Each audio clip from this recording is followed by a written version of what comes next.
Etnofilm Fest ritorna a Este, nella città di Este, dopo un periodo di assenza. È la sua 13ª edizione ed è anche molto curioso e molto bello il titolo Rebirth, che è una rinascita. Il simbolo, il disegno è quello della Fenice, che rappresenta la rinascita per eccellenza. Grazie alla città di Este, che riporta al centro la cultura, una cultura con nomi e ospiti di livello internazionale. La cultura, è vero, può salvare il mondo, noi lo pensiamo veramente. La cultura è l'occasione per allacciare rapporti buoni e legami saldi tra le persone. Dobbiamo dire che in questo preciso momento storico ne abbiamo tanto di bisogno, per cui grazie all'amministrazione comunale di Este, che rende orgogliosa anche la provincia di Padova di queste occasioni di rinascita e di grande accrescimento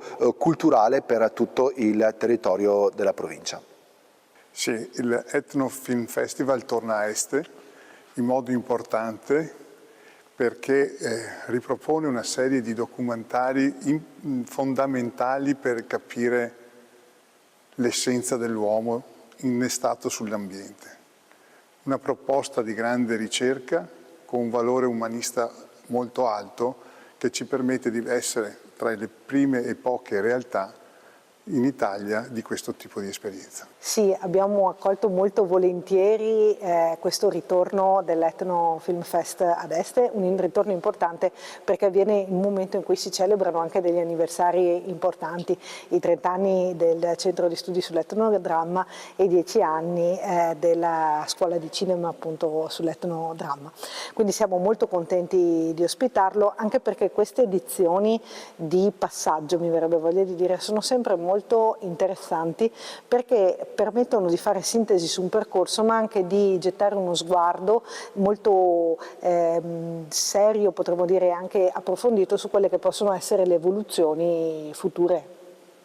E l'obiettivo è ospitare anche i prossimi, io immagino. Certo, sicuramente, anche perché per un comune come quello di Este accogliere un festival del cinema così importante a livello internazionale è veramente fondamentale, è qualcosa di cui beneficia poi la nostra città e tutto il territorio.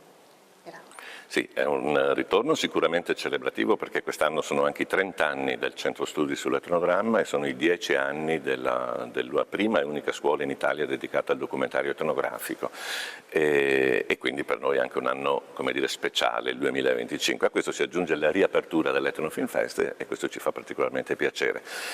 È una ripartenza, ma è anche un momento in cui si riflette perché questa è un'edizione, diciamo, che fa un po' da ponte di passaggio. Dal prossimo anno l'Etnofilm Fest si arricchirà di molto e verrà anche in qualche modo ripensato e arricchito proprio tenendo presente quelle che sono state le edizioni precedenti, ma anche quelle che sono le istanze oggi del nostro mondo contemporaneo.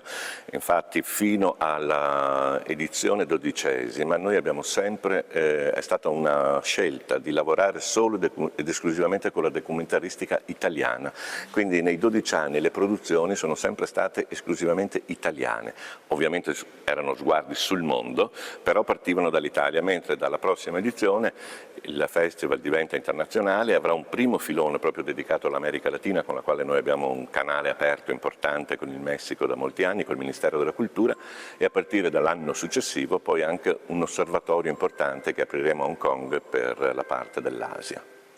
No, è un peccato, proprio è una perdita di umanità, una perdita di tempo, quel tempo che invece Etnodramma mi aiuta a conquistare.